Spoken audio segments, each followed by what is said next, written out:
24명의 사상자를 낸 충북 청주시 오송읍 궁평 2 지하차도 침수 사고. 검찰이 사고 원인 규명을 위한 대대적인 압수수색에 나섰습니다. 민지숙 기자.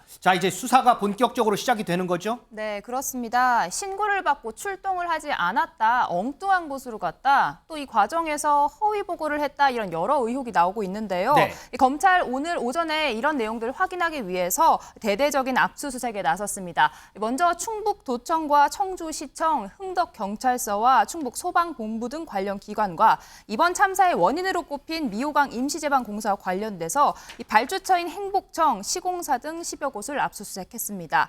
앞서 국정조사실은 경찰관 6명이 112 신고 처리 과정에서 중대한 과오를 저질렀고 또 총리실에 허위 보고를 했다라면서 검찰에 수사를 의뢰했는데 오늘 추가로 충청북도와 행복청 관계자에 대해서 중대한 직무유기 혐의가 발견이 됐다라면서 추가 수사 의뢰를 했습니다. 지금 충청북도 그리고 충청북도 경찰청 등등 해서 기관, 건설사 등 해서 10여 곳에 대해서 동시다발적으로 압수수색이 이루어지고 있습니다. 이번 의혹 조금 전에 민지숙 기자가 설명을 해드렸죠. 경찰이 부실하게 대응을 했다라는 의혹이 있는데 이에 대해서 경찰이요 순찰차 블랙박스 화면까지 공개하면서 해명에 나섰습니다. 관련 영상 좀 보겠습니다. 설명하고자 하는 분명한 이유는 집중호우에 따른 주민 피해를 최소화하고자 주어진 환경 속에서 최선을 다하여 수행하였다는 점을 확인하고 싶었기 때문입니다. 08시 37분에 접수돼서 궁평 2 지하차도 도로 지하차도에 물이 차서 차들이 후진해서 차를 뺀다. 통제가 필요한다. 이게 그 궁평 2 지하차도를 특정하는 최초의 신고라고 경찰은 보고 있습니다. 지형도 그때 이루어졌다는 말씀이시죠? 예, 그렇습니다. 그 궁평 2 지하차도가 미호천교와 더 가까운 건 사실입니다. 그래서 위치는 궁평 2 지하차도를 찍는 게 맞습니다. 신고하고자 하는 위치를 이쪽으로 찍었다고 합니다. 신고자 위치하고 다릅니다. 그 수사 의뢰된 사안이기 때문에 제가 이 자리에서 답변을 드리기가 좀 곤란합니다. 이게 경찰이 밝힌 당시 동선인데요. 애초에 오전 7시 58분에 궁평 지하차도 통제가 필요하다는 신고를 접수를 했고 그리고 전달을 했습니다. 그리고 두 번째, 이로부터 약 한 8분, 10분 정도 지나서요. 8시 8분 궁평 1 지하차도, 2 지하차도가 아닙니다. 궁평 1 지하차도를 둘러본 후에 쌍청리 회전교차로로 이동을 했습니다. 그리고 8시 45분 이 쌍천리 회전교차로로 순찰차가 갔고요. 그 다음에 둘러본 뒤에 궁평 2 지하차도로 출발을 했습니다. 그리고 9시 1분에 궁평 2 지하차도에 도착을 해서 시민들 고립된 상황을 보고서 상황을 전파했다는 게 경찰의 설명입니다. 그런데 이종우 실장님, 네네. 문제는 지금 경찰이 현장을 지금 처음에는 궁평 1 지하차도를 갔잖아요. 네. 현장을 애초에 잘못 간 건지 아니면 이거를 허위로 보고를 했는지 네. 기자들이 질문을 했는데 이에 대해서는 답을 하지 않았거든요. 네, 답을 하지 않은 것만이 아니라 제가 놀란 건 이렇습니다. 수사 의뢰된 사안이라 답을 할 수 없다. 이 표현이 저는 굉장히 놀랐거든요. 왜냐하면 그 수사 의뢰된 사안이라 답을 할 수 없다는 건 지금 이것이 자신들이 수사를 받고 있는 대상이기 때문에 방어하겠다. 이런 뜻이에요. 그런데 지금 기자들이 묻는 건 당신들이 뭘 잘못해서 방어하라 안 하라가 아니라 그 당시 상황에서 최선을 다했느냐를 묻고 있는 거고 그렇죠. 국민들이 듣고 싶은 거는 사실상 그때 당시에 경찰이 어떤 대응을 했는가 그건 여러 가지가 될 수 없잖아요. 그건 확실히 시간대와 그다음에 나와 있는 그런 각 차량마다의 블랙박스가 다 돼 있을 겁니다. 그렇다면 진실은 하나인데 내가 수사 의뢰 대상이므로 방어하겠다라는 태도를 보이는 게 경찰이 지금 시민들한테 국민들한테 좀 언론에 해야 될 태도인가 이것을 지금 묻고 있는 거죠. 허주연 변호사, 당시에 흥덕경찰서에 신고만 100건이 넘게 들어왔다고 하거든요. 그런데 그 지역에 있는 출근했던 경찰은 불과 3명에 불과했어요. 이렇게 신고가 100건이 넘게 들어오고 하면 지역에서 좀 지원을 받든지 해서 이걸 늘려야 되는데 이거 대응이 너무나 부실했던 거 아닌가 이런 생각도 들거든요. 부실했던 것 맞는 것 같다는 생각이 듭니다. 일단 이런 사고가 발생할 것이 충분히 예상되는 상황에서 체계적으로 경찰청 내지는 경찰서 단위로 미리 대응을 했었어야 된다는 생각이 들어요. 네. 지금 파출소에 3명 출근해 있었다고 하거든요. 그렇죠. 106건 신고가 들어왔는데 3명 단위로 이 파출소 인력에만 기대서 대비를 하려고 하니까 당연히 대비가 될 수가 없었던 겁니다. 지금 오송파출소에서 근무 직원 3명이 있었는데 한 명은 궁평 1교차로로 나갔고 2명은 쌍청리 교차로로 출동을 해서 다른 지역에 지금 이 사고 지하차도에는 주민 대피나 이 통제 같은 것들을 미처 못했다 이렇게 얘기를 하는데 이건 변명밖에 될 수 없는 게요. 경찰에는 가포 비상이라는 경계 경보가 있습니다. 이게 참사가 일어난 지 2시간 지난 시점인 오전 11시쯤에 지금 발령이 됐다고 하는데요. 가포 비상이라는 것을 발령을 하게 되면 교통경찰 전원 또 지역경찰 50%를 미리 동원을 해서 대비를 할 수가 있었어요. 그런데 청주 지역이 이미 호우경보가 지난 14일 새벽에 내려졌었고요. 네. 이미 지역 도로는 침수가 된 상황에서 이 경찰청 단위에서 좀 더 높은 이 단위에서 가포 경보를 내리고 여기에 대해서 좀 체계적으로 대응을 할 수 있었어야 되는데 그게 안 되니까 파출소 인력 3명 가지고 이걸 대응을 하려니까 너무 피해 상황은 크고 대응할 수 있는 인력은 부족하고 이랬던 상황으로 보입니다. 자, 지금 어쨌든 검찰이 이제 압수수색을 진행하면서 수사에 본격적으로 나섰습니다. 이후 들어오는 수사 상황 저희가 들어오는 대로 좀 전해드리도록 하고요. 자, 이런 가운데 국민의힘 윤재혁 원내대표가요. 충북도청에 마련된 궁평 2 지하차도 참사 희생자 합동 분향소를 방문을 했습니다. 그 모습 좀 보겠습니다. 수해 복구에 필요한 우리 당의 자원봉사를 비롯해서 특별재난지역 선포 이외에 또 예산상에 지원할 수 있는 부분이 있는지를 꼼꼼히 챙겨보겠습니다. 앞으로 징계나 문책 가능성에 대해서 좀 한 말씀 부탁드립니다. 국무조정실에서 지금 조사가 진행 중에 있습니다. 그리고 경찰과 검찰이 지금 수사를 하고 있습니다. 그래서 감사나 수사 결과도 좀 참고해서 판단하겠습니다. 뭐 관리 책임이라든지 또 예방 책임이라든지 정부와 여당에 있습니다. 다만 이제 재난 자체가 여러 가지 사람이 통제할 수 없는 원인에 의해서 발생한 것은 그 부분대로 좀 판단을 해야 된다고 생각합니다. 김준일 에디터, 이 경찰의 부실 늑장 대응 논란도 논란이지만 총괄하는 이 충북도의 이 관리 책임이 과연 옳았느냐 하는 부분도 논란이거든요. 그에 대해서 지금 도지사가 이제 김영환 도지사인데 조금 전에 기자가 이 당 차원의 징계 어떻게 생각하느냐 그랬더니 우리 윤재욱 원내대표가 말을 좀 아꼈어요. 그 부분은 좀 어떻게 보세요?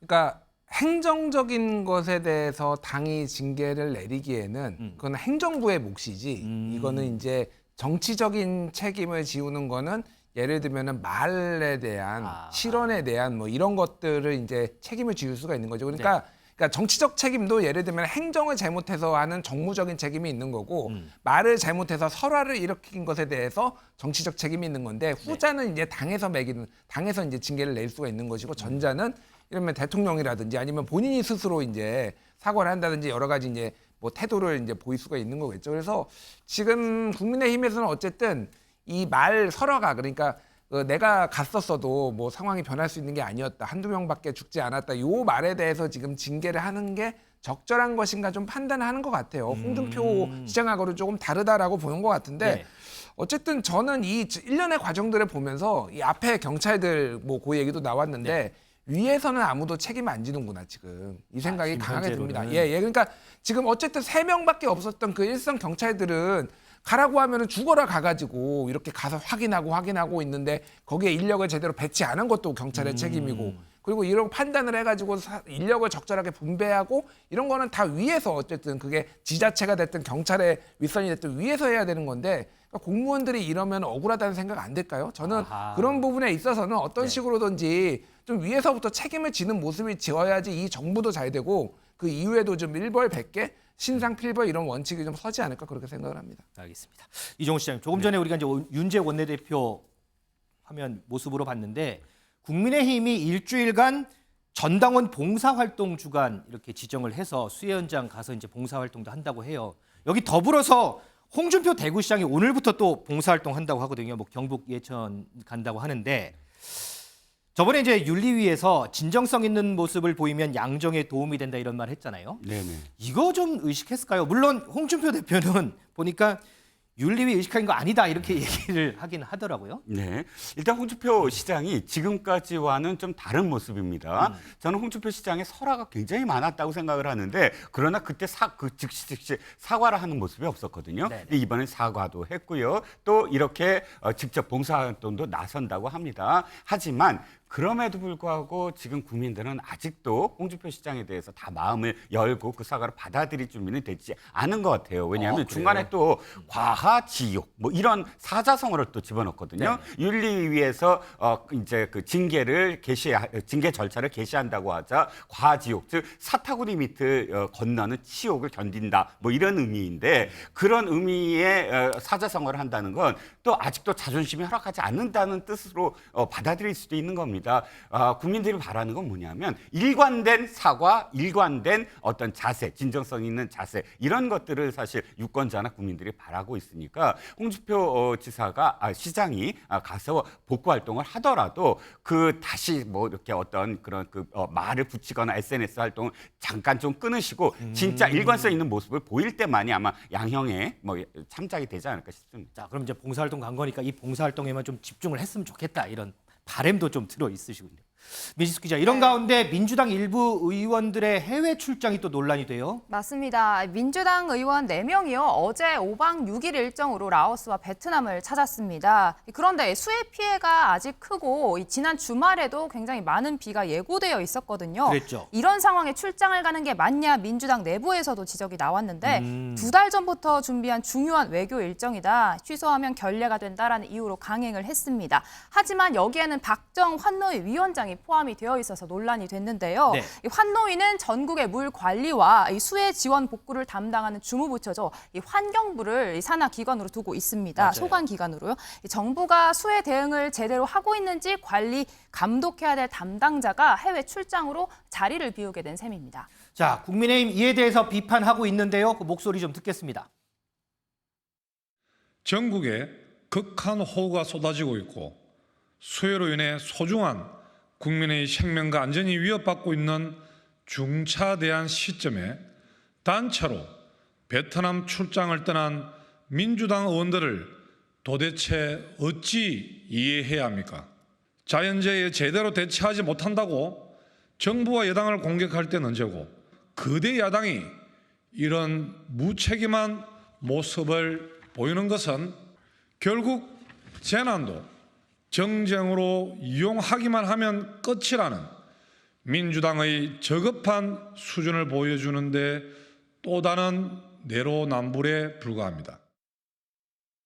허지연 변호사, 물론 이제 뭐 외교 일정에 따른 출장이라고 하지만 그럼에도 불구하고 그리고 특히나 이 수해 대응 관련 법안 다루는 이 국회 환경노동위원장까지 출장을 갔다는 거에 대한 이런 비판이 조금 높은 것 같아요. 상당히 부적절하다고 생각합니다. 지금 무엇이 중요한데 이렇게 물어보고 싶어요. 지금 장마가 끝난 게 아닙니다. 계속해서 비 피해 또 태풍까지도 예보가 되어 있는 상황에서 이걸 빨리 복구하지 않으면 계속해서 피해가 누적될지도 모르는 상황이에요. 그런데 이런 상황에서 지금 박정 위원장 수해와 관련된 가장 중요한 현안들을 다루는 환노위 위원장이지 않습니까? 지금 꼭 이렇게 해외 출장을 갔어야 했는지 저는 묻고 싶고요. 거기에 더해서 지금 같이 출장을 간 최의원, 윤 의원 소속된 이 상임위도 행안위 같은 다 수해 피해 복구와 관련된 직접적으로 관련이 있는 그런 상임위예요. 그렇다면은 이게 진짜 정말 필요한 상황이었나 이런 생각이 드는데요. 뭐 지금 박정 의원실 관계자에 따르면 이 환노회 회의를 전체 회의를 28일에 열기로 이미 여야 합의가 된 상황이었고 뭐 외교적 결례니까 일정을 바꿀 수가 없었다 이렇게 얘기를 하고 있는데요. 그런데 지금 단체장이라든가 위원장이라든가 이런 컨트롤 타워들이 이번 수해와 관련해서 자리를 비웠을 때 공통적으로 하는 얘기가 내가 있어도 그만 없어도 그만인 상황이다 이런 얘기를 하고 있거든요. 그런데 컨트롤 타워라는 건 말 그대로 그 자리에 있어야지 그 상황에서 총괄 지휘를 해야 되는 역할입니다. 본인들의 역할이 어떤 것인지 뭐가 중요한지 먼저 생각했으면 하는 바람입니다. 자, 조금 전에 강미국 대변인도 잠깐 언급을 했지만 국민의힘에서는 이번 출장을 두고 내로남불이라고 비판을 하고 있습니다. 왜 이런 주장을 할까요? 이유가 있습니다. 얘기 좀 듣겠습니다. 지난 5월 G7 정상회의에 참석했던 멜로니 이탈리아 총리는 자국의 홍수 피해가 심각하자 조기 귀국하여 사태 수습을 진두지휘한 바 있습니다. 집중호우에 따른 피해가 계속 늘어나고 이번 주말이 최대 고비가 될 것이라는 전망이 있었습니다. 그런데 대통령이 귀국 일정을 연기하면서까지 우크라이나를 방문한 것은 아쉬운 대목입니다. 윤석열 대통령이 러시아에 가서 한 행동과 말은 우리 조국과 민족의 운명을 궁평 지하 차도로 밀어넣는 것과 마찬가지라고 생각합니다. 이종우 시장님, 민주당이 이렇게 수해 관련해서 비판을 한 게 불과 일주일 네네. 전이거든요. 네. 그렇습니다. 지금 국민의힘이 이렇게 그 민주당의 의원 외교 행보와 관련돼서 당당하게 지금 비판을 하게 된 대목도 바로 민주당의 내로남불을 지적하면서 지금 시작이 된 건데요.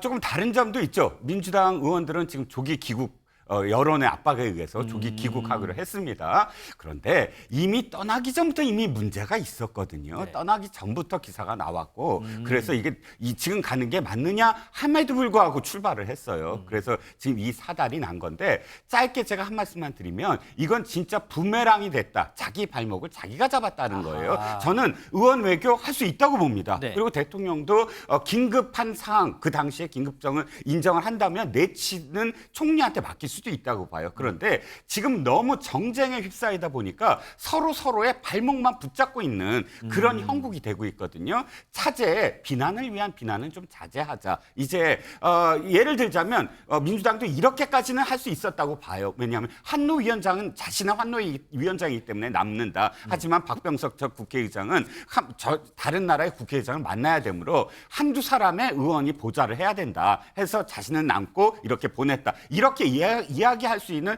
최소한의 여지는 남겨둘 수 있었거든요. 그러니까 서로 너무나 지나치게 발목을 잡는 비토크라시, 즉 비판을 이제 자제해야 된다는 생각입니다. 김준일 에디터는 어떻게 보세요? 당 지도부에서도 좀 부적절하다라는 의견을 냈는데 꼭 갔어야 됐을까요, 이 시간에?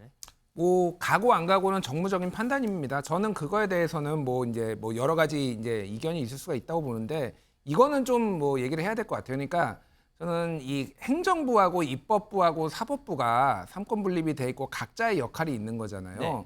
그러니까 저는 행정부 같은 경우는 대통령을 포함해서 지자체장, 경찰 여기에서는 왜 여기가 중요하냐면은 바로바로 가용한 자원을 어떻게 배분할 것인가 이거를 판단해야 되기 때문에 현장에 있는 것이 매우 중요하거든요. 네. 근데 국회 같은 경우에 입법부는 하나는 입법을 하는 거고요. 하나는 감사, 점검을 하는 거죠. 그러니까 입법은 사전에 하는 겁니다. 저는 왜 이런 수혜 법안이 제대로 입법이 안 됐느냐에 대해서는 비판할 수 있다라고 봐요. 그리고 이거를 이제 사후에 문제 제기를 해서 그러니까 감사를 하는 거 이런 것도 이제 사후에 하는 건데 이게 반드시 지금 있어야 되는 것이냐에 대해서는 그러니까 있으면 좋지만은 정말로 외교 일정이 있으면은 저는 이게 놀러 가는 게 아니면은 갈 수 있다고 봅니다. 그러니까 이거는 현장에 있어야지만 이게 되는 게 아니거든요. 그러니까 행정부하고 입법부는 분명히 다르요. 사법부도 그럼 반드시 있어야 되는 거냐 현장에 이제 이런 생각은 좀 들고요. 그럼에도 불구하고 이제 여러 가지 지금까지 그러니까 민주당이 해왔던 발언들 이런 거를 봤을 때 좀 정무적인 판단을 하는 게 맞지 않았나 그 생각은 듭니다. 네. 어느 정도 뭐 여지는 좀 있을지언정 어쨌든 정무적으로 좀 판단을 좀 해봤어야 된다라는 그런 의견으로